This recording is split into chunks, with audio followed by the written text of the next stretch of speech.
sebuah permata linguistik Nusantara, memiliki keunikan yang memukau.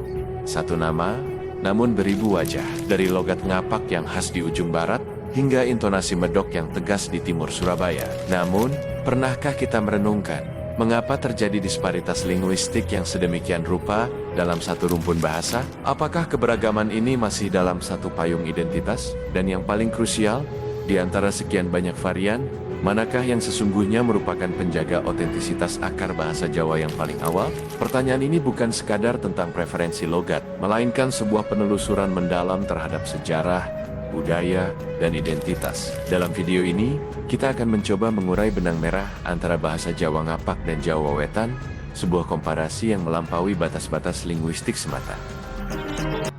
Untuk memahami akar perbedaan hari ini, kita harus menyelami jauh ke masa lampau. Bahasa Jawa merupakan bagian tak terpisahkan dari rumpun bahasa Austronesia yang berkembang pesat di Pulau Jawa sejak awal abad ke-8. Pada masa keemasan Kerajaan Medang dan Mataram kuno, lahirlah sebuah bentuk bahasa yang kita kenal sebagai bahasa Jawa kuno, atau lazim disebut Kawi.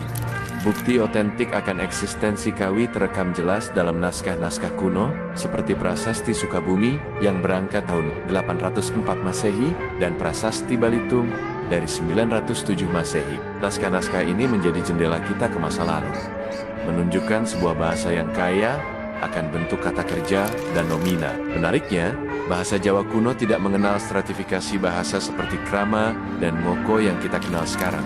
Semua penutur menggunakan bentuk yang relatif setara, sebuah ciri khas yang kelak akan kita temukan kembali dalam dialek Ngapak. Namun, seiring berjalannya waktu, roda politik dan dinamika sosial tak bisa dibendung. Bahasa Jawa pun berevolusi, bercabang, dan menyebar. Perbedaan dialek yang kita saksikan hari ini adalah hasil dari serangkaian interaksi kompleks antara sejarah politik, geografi, dan asimilasi budaya. Secara garis besar, bahasa Jawa modern dapat kita petakan ke dalam 3 zona dialek utama yang memiliki karakteristik unik. Yang pertama adalah Banyumasan, atau yang populer disebut bahasa Ngapak. Wilayah penutur dialek ini membentang di bagian barat Jawa Tengah, meliputi area seperti Banyumas, Cilacap, Purbalingga, Tegal, Kebumen, dan Banjarnegara. Yang kedua adalah Jawa Mataraman, yang menjadi jantung budaya Jawa klasik. Dialek ini mendominasi wilayah tengah, khususnya di sekitar Yogyakarta dan Solo. Dan yang ketiga adalah Jawa Wetan, atau dialek timuran. Wilayah penutur dialek ini mencakup daerah-daerah vital seperti Surabaya, Malang, Kediri, hingga ke ujung timur di Banyuwangi. Setiap zona linguistik ini tidak lepas dari intervensi dan hegemoni kerajaan-kerajaan besar di masa lalu. Majapahit, sebagai mercusuar peradaban maritim, secara signifikan memperkuat fondasi bahasa Jawa Wetan. Sementara itu, Mataram Islam memainkan peran krusial dalam mendorong standarisasi bahasa Jawa ke arah bentuk yang lebih halus dan berstrata, dikenal sebagai krama. Tak ketinggalan Kesultanan Yogyakarta dan Kasunanan Surakarta menanamkan norma-norma bahasa istana yang kemudian menjadi rujukan utama bagi bahasa Jawa baku. Namun, di tengah gelombang perubahan ini, wilayah Banyumas secara geografis relatif terisolasi dari pusat-pusat kekuasaan tersebut. Keterpencilan inilah yang tanpa disadari menjadikannya sebagai pelestari otentik, warisan lama dari bahasa Jawa kuno, sebuah kapsul waktu linguistik. Bahasa Banyumasan atau Ngapak adalah sebuah fenomena linguistik yang menarik karena karakteristik fonologis dan kosakatanya yang sangat khas, menunjukkan jejak-jejak arkaisme yang luar biasa. Ciri pertama dan paling kentara adalah pelafalan vokal A yang tetap diucapkan A pada akhir kata, tidak berubah menjadi O seperti di dialek Mataraman atau Wetan. Contohnya, kata Bapalunga, menyang pasar, tetap diucapkan demikian, bukan Bapalungo menyang pasar. Begitu juga dengan kata sega, tetap sega, dan ana, tetap ana. Ini adalah representasi langsung dari bahasa Jawa kuno. Ciri kedua adalah fleksibilitas dalam tingkatan bahasa. Masyarakat Banyumasan cenderung tidak mengenal tingkatan bahasa secara kaku. Banyak penutur dapat berbicara langsung dengan ngoko kepada siapapun, bahkan kepada orang yang lebih tua, tanpa dianggap tidak sopan. Ini adalah cerminan dari struktur bahasa Jawa kuno yang tidak mengenal stratifikasi ngoko krama. Dan ciri ketiga adalah bertahannya kosakata klasik. Banyak kosakata dari bahasa Jawa kuno masih tetap hidup dan digunakan sehari-hari dalam bahasa Ngapak. Contohnya adalah kata embuh untuk tidak tahu atau urip untuk hidup. Menurut ahli bahasa Jawa terkemuka, Prof. Sudaryanto, bahasa Banyumasan secara luas dianggap sebagai varian Jawa yang paling konservatif. Dialek ini mempertahankan fonologi dan morfologi lama yang telah mengalami perubahan atau bahkan hilang di wilayah timur. Tidak heran jika banyak peneliti menyebut Banyumasan adalah representasi paling murni dari bahasa Jawa pra-Mataram, sebuah jembatan langsung ke masa lalu.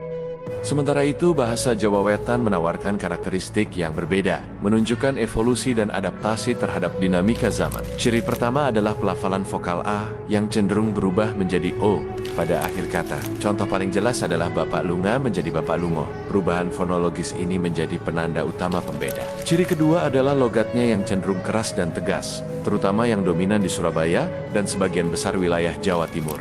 Logat ini sering diidentikan dengan karakter yang ceplas, lugas, dan apa adanya. Meskipun kesan awalnya mungkin terkesan keras, bagi sebagian orang, hal ini justru mencerminkan karakter masyarakatnya yang dinamis dan berani. Dan ciri ketiga adalah sifat informal yang penuh ekspresi.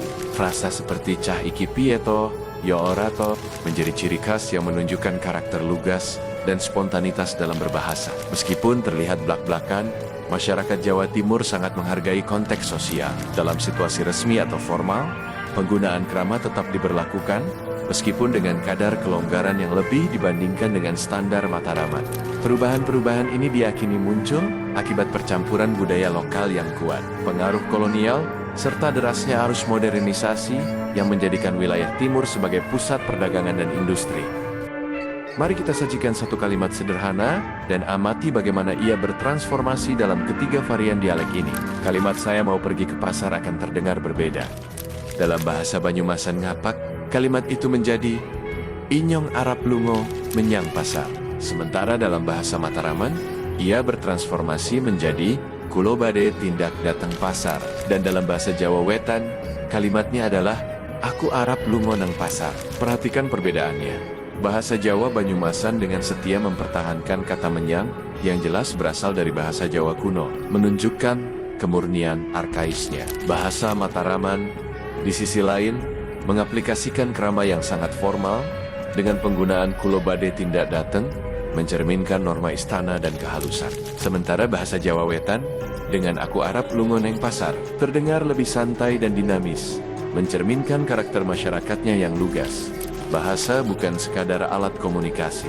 Bahasa adalah identitas. Ia adalah lambang kebanggaan, cermin dari perjalanan sejarah dan filosofi sebuah komunitas. Sangat disayangkan bahwa dalam waktu yang cukup lama, bahasa ngapak seringkali dijadikan bahan olok-olok atau stereotip di media nasional.